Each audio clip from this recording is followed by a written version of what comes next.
Yeah, what's up? It's a nice day in South Carolina.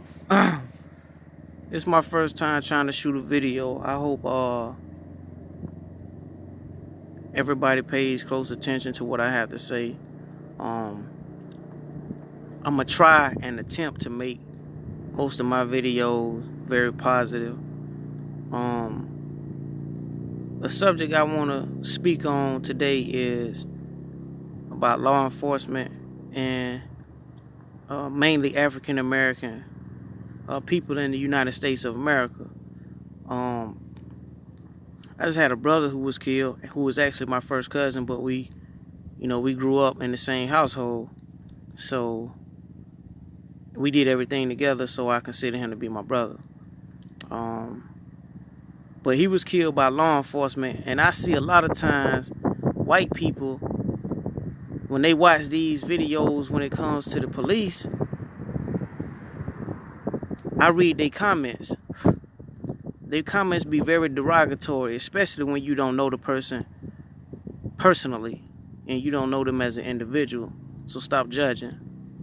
The incident happened in West Memphis, Arkansas on January the 16th, if anybody would like to know, to go look it up for themselves. A lot of times when the police kill somebody or shoot someone, the first thing they go and do is they go and degrade the person and try and dig up stuff after they've been and killed them. Oh, well, they had warrants for shoplifting.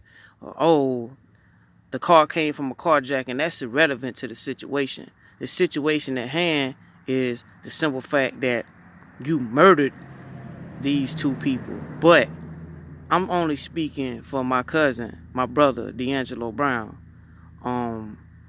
For the simple fact that he was a passenger in the vehicle. His girlfriend was driving the car. And in the video, it shows that she had ran over an officer's leg.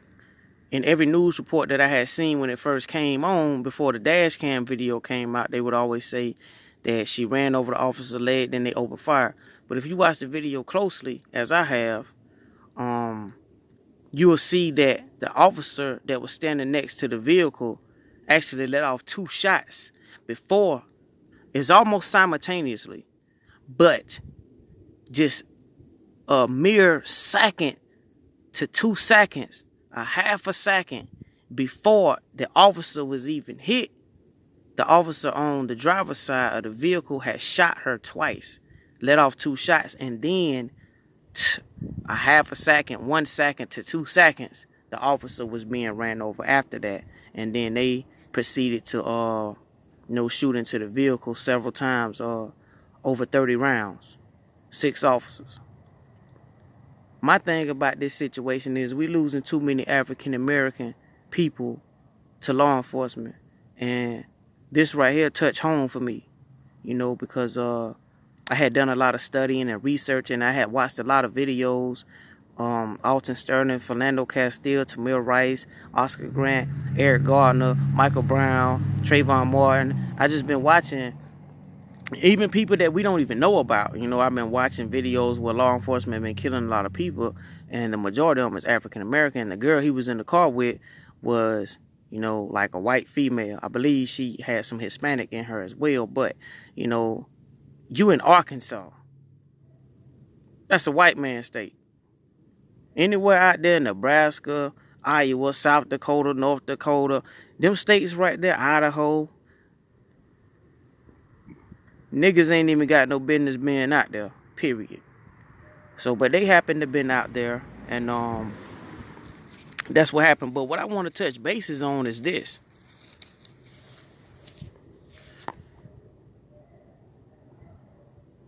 In the media, they always say they wouldn't stop for law enforcement.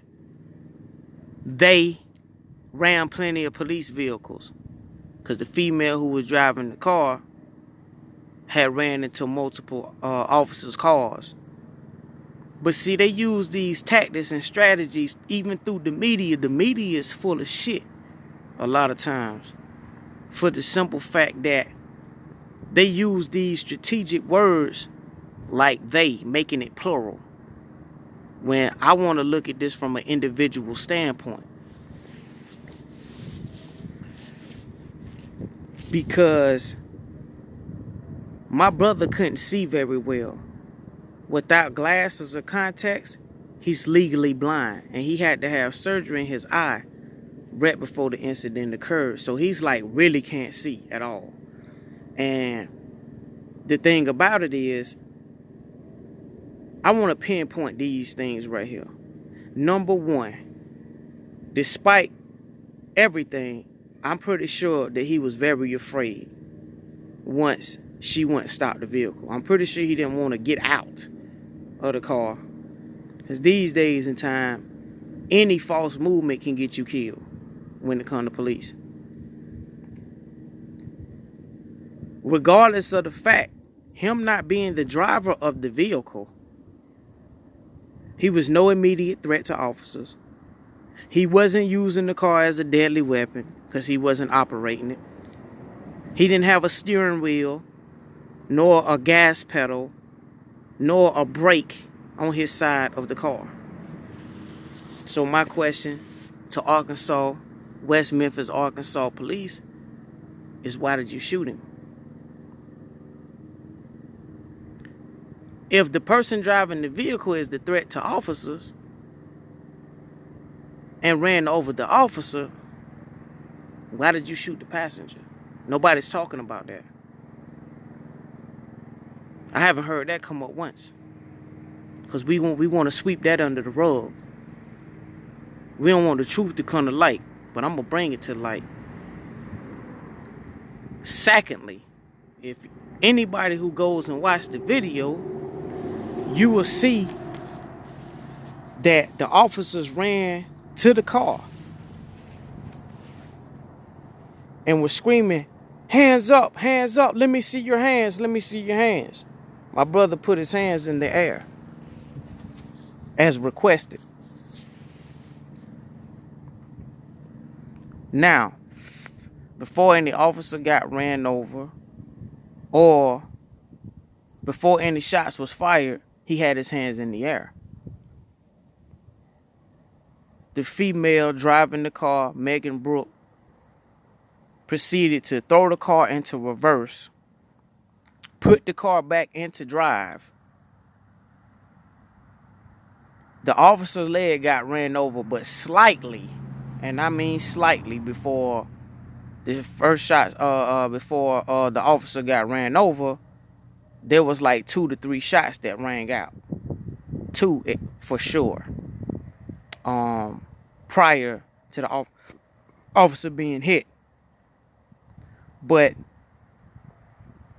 the assistant chief of police, I believe that's who it is, Robert Langston, yeah, I seen him talking in a press conference or something like that, and he was saying that he was making a lot of false statements, trying to cover their ass, but saying that the same thing the news coverage was saying, that the officers had to fire their weapons after the officer was struck by the vehicle. But if you watch the video, like I said, there was 2 shots that were shot into her side of the vehicle where the officer was standing at before the officer was even hit. So what made him discharge his weapon? Plus, the officer who was running around holding on to the door, the car door handle, as if he's some kind of Superman. I can hear the officers blatantly telling him, Matt, get back. Yeah, you know who you are. Matt, get back. Get back, Matt. Nah, he running around the car. That's the same guy who got himself ran over. You see the people have refused, excuse me. Let me refrain from saying that. You see the female refused to stop by any means the whole entire ride, the whole entire video. And you see, even with you nearly having her boxed in, she still decided to try and escape. Well, you want to take it upon yourself to be Superman. When y'all put them uniforms on and y'all put that badge on and y'all get them guns, y'all got superpowers. and shit.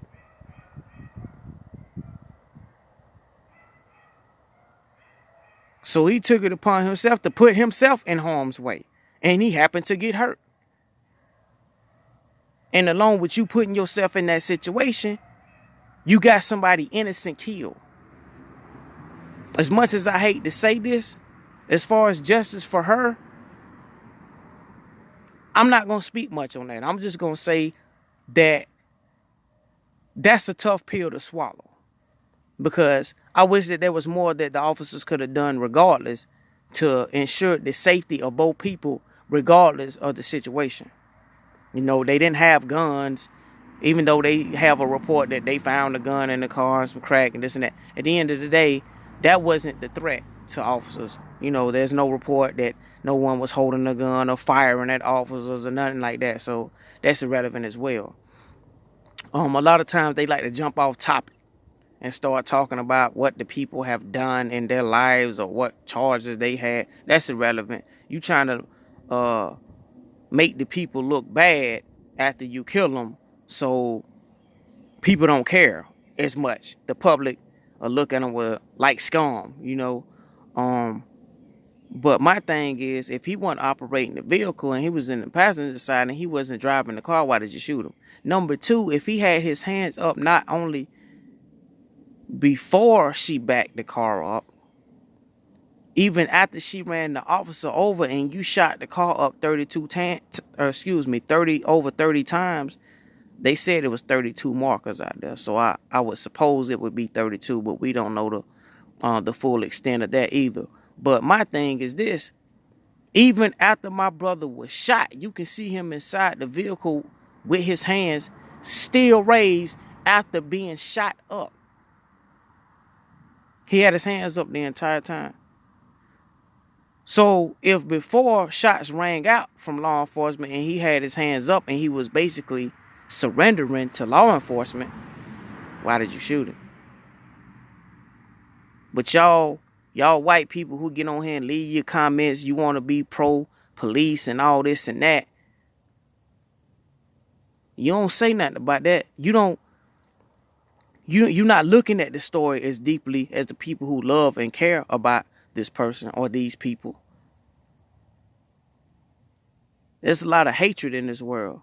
And if you got pigmentation in your skin and you live in the United States of America, you are in trouble.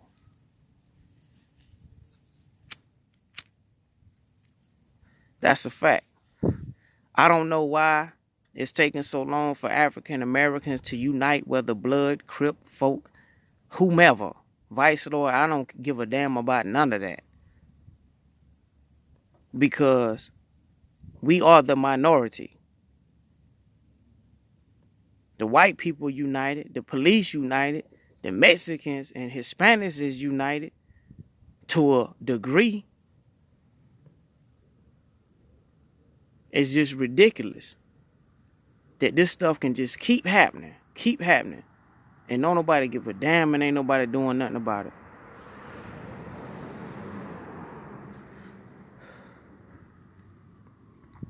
I don't know. It's just ridiculous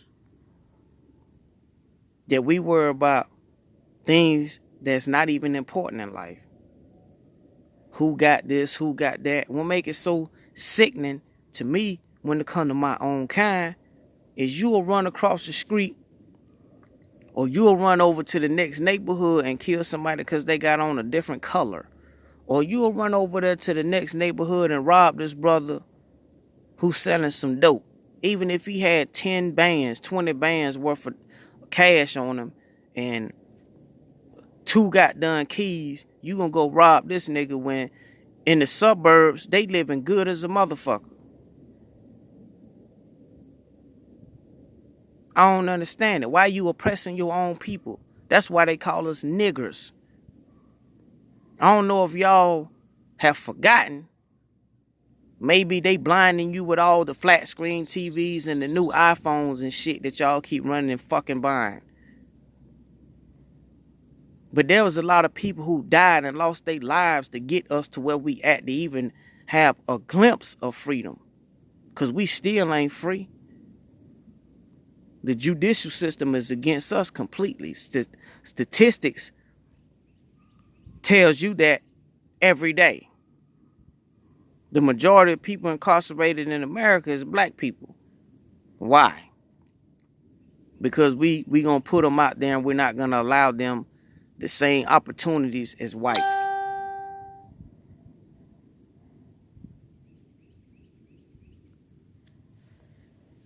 But maybe y'all forgot that we came from slavery. Maybe y'all forgot that they whipped you and put you on a boat, raped your people, and gave you their last name. Maybe you forgot that, but I haven't. Maybe you forgot that you was brought into a country where your ancestors, your grandmas, your great-grandmas actually had to work in fields. They hung plenty of niggas back then. Ones who tried to escape, ones who wanted to buck jack or didn't want to work. Maybe y'all forgot that. Everything that these people work hard for, we don't even stand up to. We still haven't even united. I don't know. I just felt the need to share this. I just pray, because there is a God, that we get this thing right, man. Like, there's nothing more in life than I would love to see than for us to unite. It's time out for the garbage. It really is. Like, start loving each other, man. Start sharing with each other. Start caring for each other. Stop being selfish. I don't know if I get to reach to anyone or not, or get through to people. Because when you speaking the way that I'm speaking, they may even block me, kick me completely off YouTube. Because don't nobody want to hear this. The number one thing that these people is scared of is that if we ever came together. And that's a fact. Because if we did unify, we would be a force to be reckoned with. Now, on the other hand, all white people ain't bad. There's a lot of good white people. I work with some. My boss man is a white man. A lot of them love brothers. You know what I'm saying? But that's irrelevant when we need to get our shit together and don't worry about no other race. Because they damn sure don't give a fuck about us. All the way from the White House down to whatever fucking projects that you live in. One more thing that I'm going to touch bases on. If you notice and you look very closely, officers only patrol minority neighborhoods. If they patrolling a suburban area or middle class neighborhood, it is to protect and serve. For sure. If they patrolling a minority neighborhood, it is to harass and lock your ass up. Period.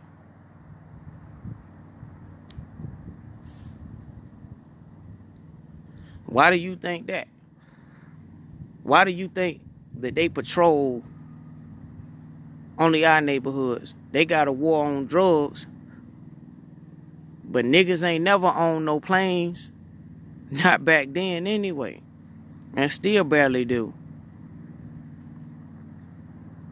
They bring the drugs over here, put them in the neighborhoods, and then send the police to go get you. It's a cat and mouse game. They playing chess, y'all niggas still playing checkers. They winning like a motherfucker.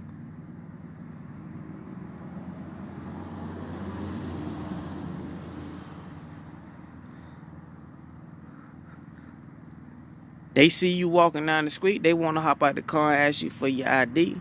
Because they want to see if you possibly got a warrant. You go to the suburban areas, they don't harass or stop nobody.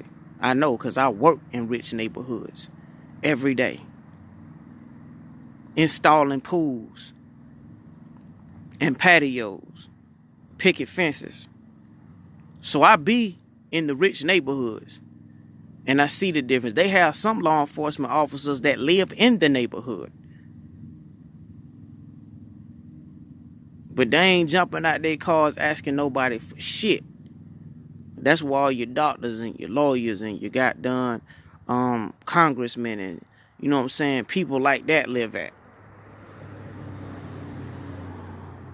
Your attorneys and district attorneys, your prosecutors. So they ain't harassing them, because they'll have a number. But I don't know. I decided to start a YouTube channel, man, because every once in a while you'll see me pop up on here. And for the most part, I'm going to do my best to speak positively.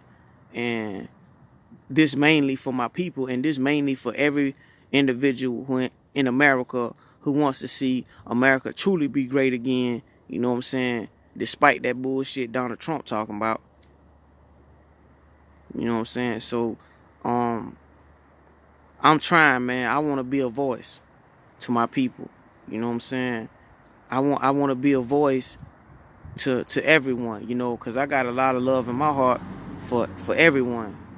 You know what I'm saying? I try not to despise anybody, but, you know, that's difficult at times. But I love each and every one of you. For whomever see the video, who don't see the video, I still love you. Be safe, and please take heed to my words.